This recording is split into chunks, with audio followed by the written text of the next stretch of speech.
love to bring up the conversation that you had with Alex Hernandez Maxwell on how you guys collaborated on bringing the story to life as like director writer perspective. If you want to talk a little bit more about that. Yeah, it is an interesting story. So I was looking to make a science fiction film for like 10 years. Never found the right material. Nothing kind of came to fruition. And I was scrolling Instagram one day before leaving on vacation, and I happened to see a post that Maxwell, just made about a woman going into a room and, attempting to get closure, right, at an abusive relationship that she had with her husband. I was like, oh, that's curious. And it's a science fiction film. I wonder what happens in the room. And so I messaged Maxwell on Instagram, literally, and I just said, hey, I'm interested in, is this a short? Is it a feature? What is it?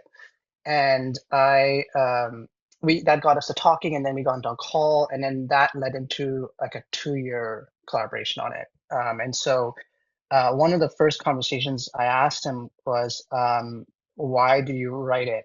Because this is a very interesting concept, and it touches on bigger themes about like big tech, privacy, where technology is going. And the story originally was written in COVID, so even before I joined to direct it, it was already in Maxwell's mind.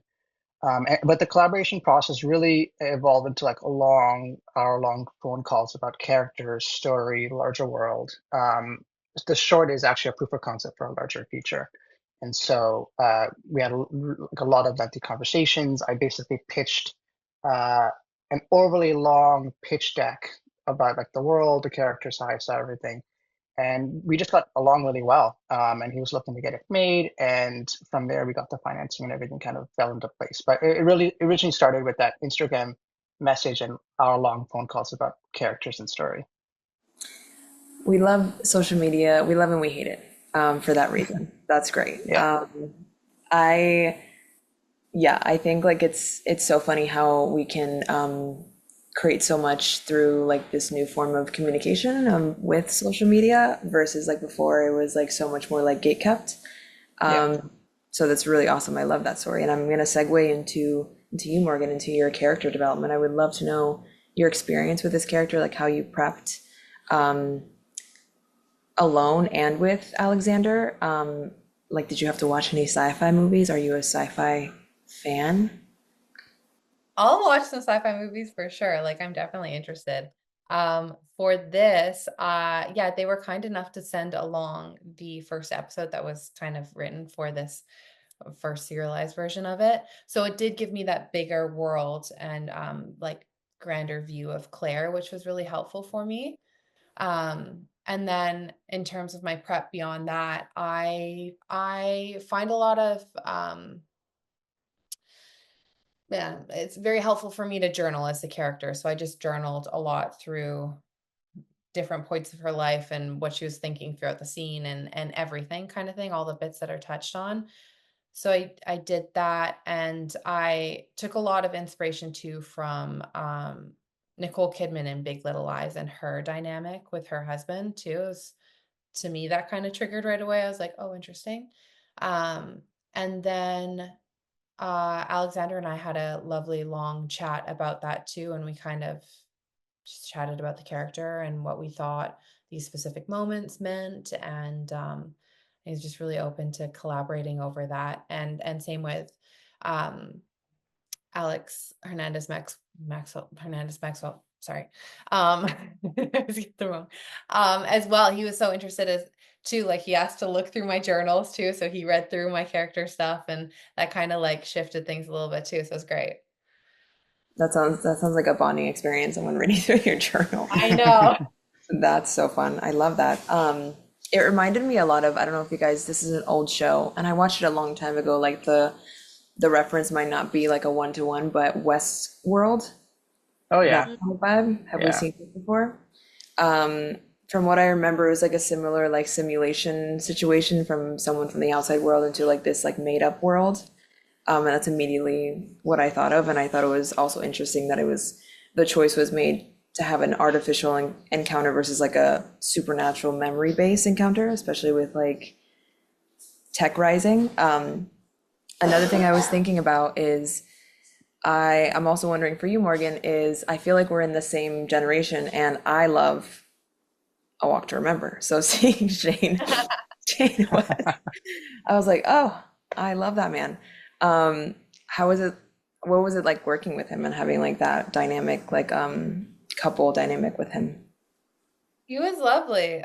Shane was just such a sweetheart and very generous too in terms of, a scene partner. Um, yeah, we were filming with one camera, so one day we were on his coverage and the other day we were on my coverage, and he was great to be fully there with me on my side of things and vice versa. So that is like always very much appreciated, and I think that just speaks to someone's character too. Um, so yeah, it was great. I feel like very lucky to have worked with Shane. It's great. Yeah, he looks like an awesome scene partner. That's so fun. And Alexander, I have another question for you. I found it interesting. I'm sure Alex would also have something to say about this, of course, as a writer, but I found it interesting that the story explores like aftermath of abuse versus like the abuse itself. Um, I wonder if that was like a conversation around the plot between you and Alex at all, that choice and like that direction of the story versus like something different. Yeah, I mean, the focus on it was the catharsis, right? Like, what does a character, like, how far will someone go to find that closure, right? And that was something, it did come up when Maxwell and I, it's human psychology, I think, for someone like Claire to go into a room and put herself through that, right? I call it exposure therapy in a way, where you're kind of reliving those memories painfully, like as painful as they might be. um, and so it was more powerful to tell that story than to just have the abuse, right? You were hinting at it with like, I don't think it gives us spoilers, but there's a scar on Claire's arm at one point that we see.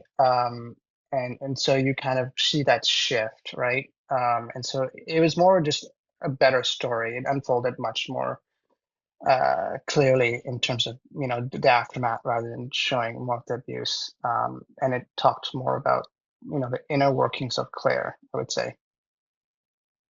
Yeah, I was gonna ask, like I would love both of your perspectives on closure, like with this film exploring like a dystopian version, like why do you think people are so drawn to having like that one last conversation and like reopening old wounds and thinking like the outcome will be different because not to give spoiler, but like that last scene of like how she reacts with a weapon, right? Like she's like, I'll see you tomorrow. Like she's gonna come back and do it, like come back and have this interaction again. So, if you, I would love like any thoughts that you guys have on like that, That just that concept of like that closure. yeah, that Mhm. was actually added in after the script. It wasn't originally in the early drafts, but that one line spoke like volume to, she's coming back. What does that say about someone who now is coming back another week to do it all over again, right? Um, yeah, I don't know. It's interesting. Like I made the script when one of my close family members passed away, unfortunately. Or I discovered the script. And so for me, it was like kind of a dual purpose. Like, what would I say to this family member that just passed and I was really close with? What would I say to them? Because I would love to have a last word with them. And so it got me thinking, there, I think we all crave the last word or closure secretly deep down as much as we don't want to admit it, right? And the scary part about something like Hollow uh, is it a good thing ethically for us? Is it not, right? And that's the ambiguous kind of world that Maxwell and I kind of presented. Um, but for me, that's kind of where I land. There's a world where I might use the service, but where's the boundaries? Where do we set those boundaries, ethically speaking? Yeah, I personally think that would be very chaotic having a service like that. But I wouldn't doubt it to be in our foreseeable future. I don't know. Um, did your guys's like for both of you, did your views on like technology and human connection change while making the film, especially with the rise of AI and like now the infinite possibilities of like how technology can be implemented in like human connection and just like emotion and learning and like with people using ChatGPT as like a therapist, XYZ. Yeah. Didn't change for me. Still not a huge. Yeah, yeah. Yeah, I'm with Morgan. It hasn't really changed. If anything, it's just I'm more scared now than Yeah. Yeah. before. With I've fallen guilty of like asking ChatGPT like different questions and like, wait a minute, I got to step back because this is not a real person. And that's one of the curious things about Hollow that I absolutely loved about the story that Maxwell wrote. It's so easy to fall into that mindset. Like I think I had this conversation with Morgan at some point. Like, there's a shift from she's just so engrossed in it that the gun, the weapon happens. But I personally, my take on it is it's so easy to slip into that mindset of believing ChatGPT is a person, believing your dead husband who you're looking through at a screen is there, right? That's the kind of the boundaries that I talk about. We have to be cautious. Yeah, 100%. It can be there's so many ways of interpretation and like the spectrum of just like technology and like how it can be so helpful but also like so scary if we allow it to be. But last question that I had for you guys is like we can bring levity to this. It doesn't have to be a sad thing, but if you could artificially like encounter someone, like who would it be? Whether like someone maybe like a dead famous person that you loved or like you admire or something like that. Or it could be anything. That's a good question. Oh no.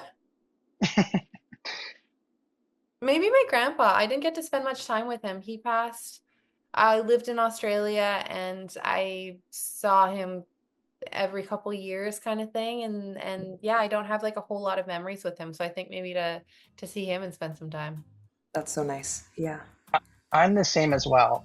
My grandfather actually passed on my dad's side before I was born, but he Mm. was this really interesting adventure. Like he drew maps and he lived in Africa.